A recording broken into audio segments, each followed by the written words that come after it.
Today we honor the lives of three individuals whose courage, intellect, talent, and commitment to something greater than themselves has had a profound and historic impact.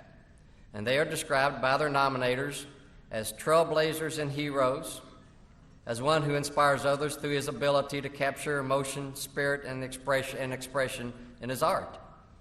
It is my pleasure to introduce today's honorees, and Alumni Association President, the very brilliant and great wisdom of Kristen Miller, will join me and assist in the presentation of each inductee as they are called forward to receive their awards.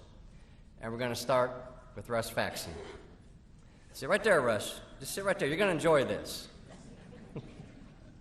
Russ Faxon is a renowned sculptor whose works are well known by all who traverse the campus of Western Kentucky University and places way beyond this campus. The creator of the bronze statues of Robert Guthrie, E.A. Diddle, and the red towel that dons the sidelines of Fikes Field, Russ Faxon pursued his passion for sculpting as a student at Bowling Green High School and then at Western Kentucky University. Russ knew from his earliest years that he wanted to be an artist.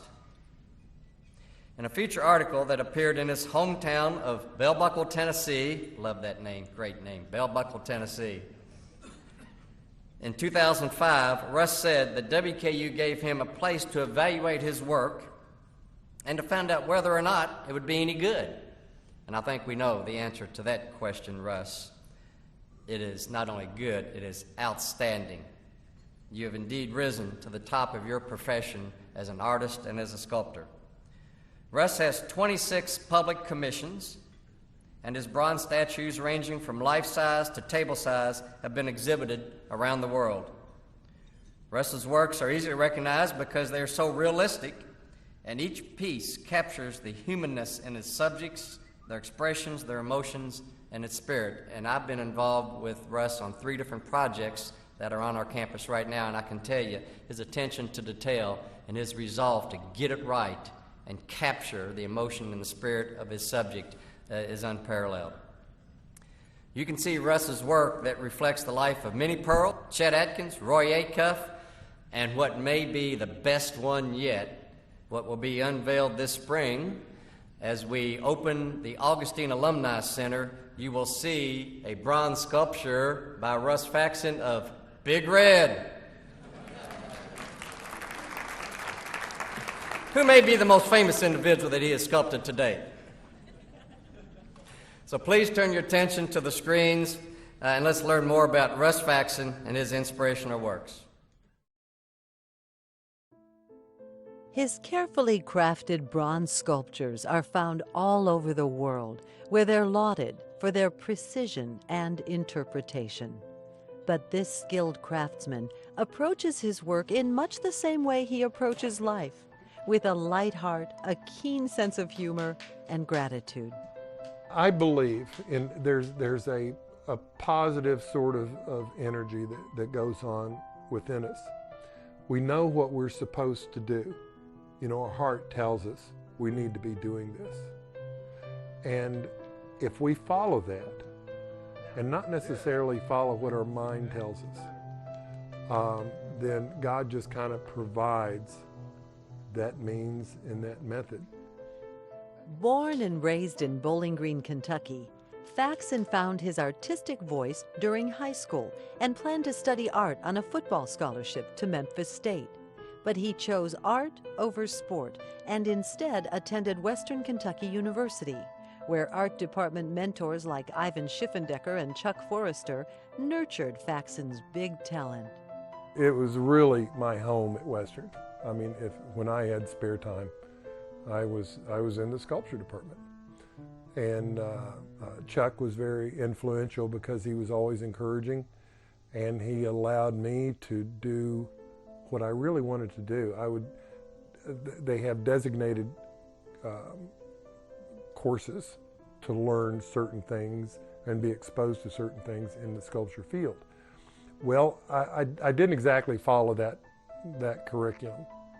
I would go in and tell him things that I would like to do, and he would rub his hands together and go, "Great idea. Can't wait to get started."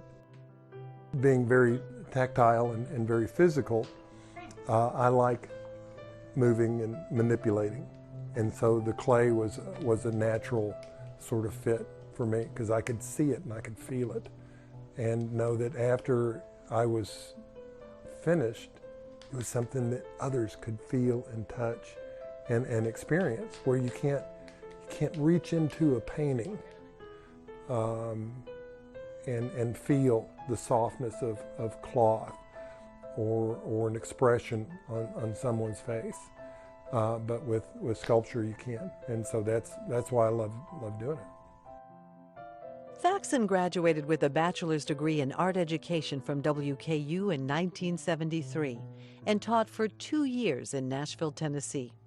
As his work progressed, the talented sculptor was ready to learn more about bronze casting through the lost wax process. He naively set out to study at the acclaimed Mariani Foundry in Pietrasanta, Italy, where he found himself a student of the legendary mold maker Ivo. I learned a lot just watching him, but I went over and I would just make a small piece in wax and then give it to him and follow him around with my camera and take notes, and then I'd make something a little larger, a little larger, a little larger. And finally, after 3 months, I was able to be in 3 international shows while I was there. And I saw sculptors from all over the world that were casting at the foundry there, or the Tomasi foundry, or carving marble at some of the other studios. And I was looking at their work and I thought, you know, I can do this. I mean, they haven't got anything on me. I can do this. Faxon returned to the States, gave up teaching, loaded up the trunk of his car with his work, and hit the road in search of galleries to show his art.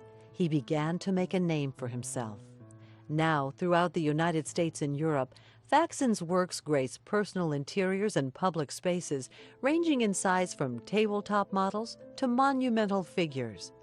Currently, Faxon has 3 works on the WKU campus: Coach E.A. Diddle at Diddle Arena, The Red Towel at Houchins Industries L.T. Smith Stadium, and Robert Guthrie at the Guthrie Bell Tower, with more to come. I've done a sculpture of Big Red, a life-size mascot, that's going to go in front of the new Alumni Center. And so it's at the foundry being cast now. And then I'm going to be doing Lee Robertson, which is Mr. Hilltopper. You know, now that man is the epitome of the spirit of Western. I mean, his spirit is the master right there, and he's an inspiration. Faxon has also cast life-size sculptures of Minnie Pearl and Roy Acuff at the Ryman Auditorium and Chet Atkins at the Bank of America in Nashville, Tennessee, along with scores of other pieces across the U.S. and in Europe. To date, he's had 26 public commissions. In the late 70s, Faxon settled in Bell Buckle, Tennessee, establishing Sela Studio, where he continues to make art today. Ray Broadhead, who runs the private web school in that town, says to the 400 townspeople, Russ Faxon is just a regular guy.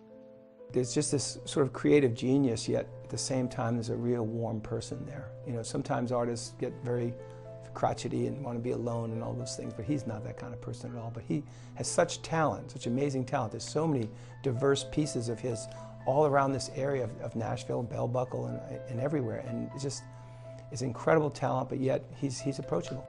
He also has a great sensitivity for truly creative work. Some of his abstract work just has wonderful heart and warmth to it, and he has extended that into other aspects of his life. He's just a very big guy, but he's sensitive. In the end, this giant of a man in physicality and talent reminds us that his work is what he does, not who he is.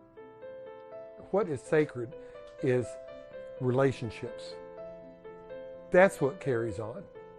You know, an object is an object. That's what it does. But what we share with others as individuals, that is what's going to last. 2012 WKU Hall of Distinguished Alumni inductee, Russ Faxon.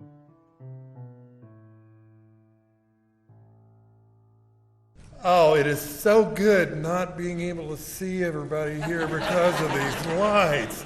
But geez, I wish I could. Tracy, find me and go. Okay. This is really humbling to be up here, standing in front of you. I have to thank you, Dr. Ransdale and Donald Smith, for all that you've done in helping out with all of these alumni events. I'm so glad to see so many other, all the alumni that are here and the inductees for, taking the time to come out today. Thanks, Mom, for being here. She's a great influence. And all the dear friends and old friends that have shown up today. And I'm so honored to be here and being inducted with Victor Strom, and I appreciate the representatives and relatives that have come here. And Margaret, what an honor to be also inducted with you, and to be inducted with all the incredible inductees of Western's Hall that are just incredible folks. My thanks to Barbara Deeb and Cheryl and Katie. Wow, that was marvelous. So I can't find you, but boy, that was beautiful. I'm going to try to keep this short, but I got to tell you that this is a great day of.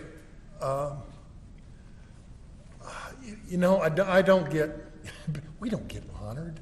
I mean, for crying out loud, all we do is we just kind of make stuff, and then to have, and I'm usually the guy in the back because I'm tall, and and so being up here in front is quite humbling to be here, and so I want to tell you, it kind of feels like vaudeville up here because I'm still expecting the guy with the hook to be on the side and go, okay, sorry, it was Ross Faxon, not Russ Faxon. So it's the big oops. But again, So anyway, okay, but the word of the day really is gratitude.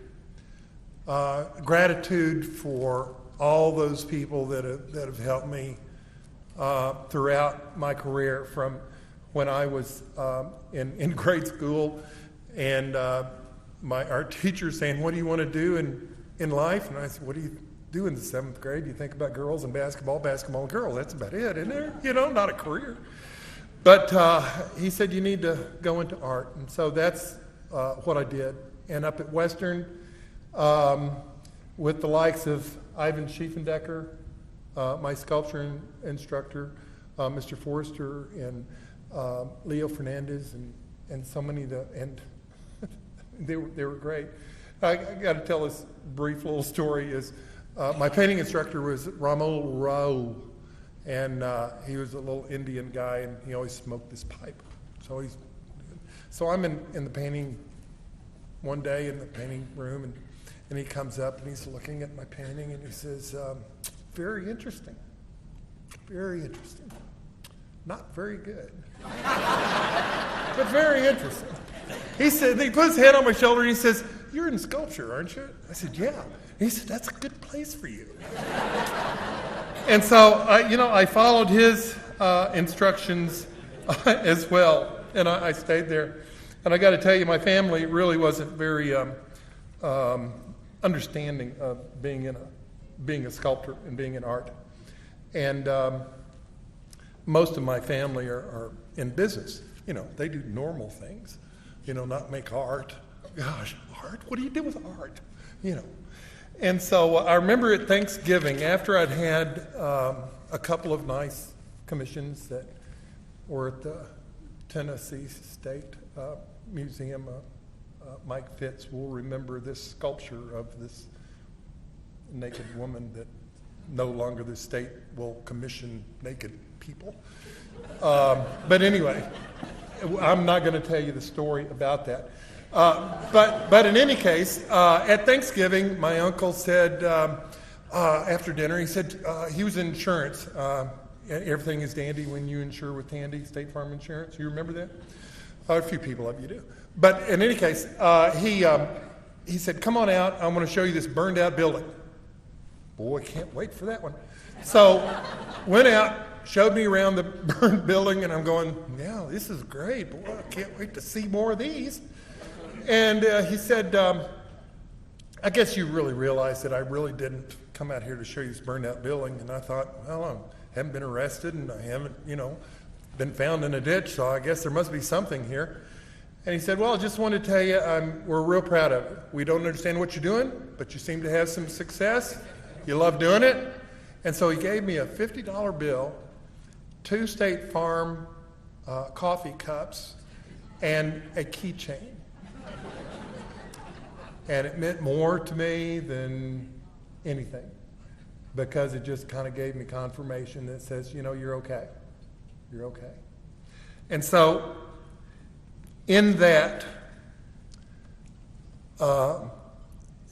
in all of our desires to pursue what we love and what we desire and what is our passion, I've been fortunate enough, and God has provided that I can do that, because there's not a whole lot of folks that can actually make a living off of their art, off of their sculpture.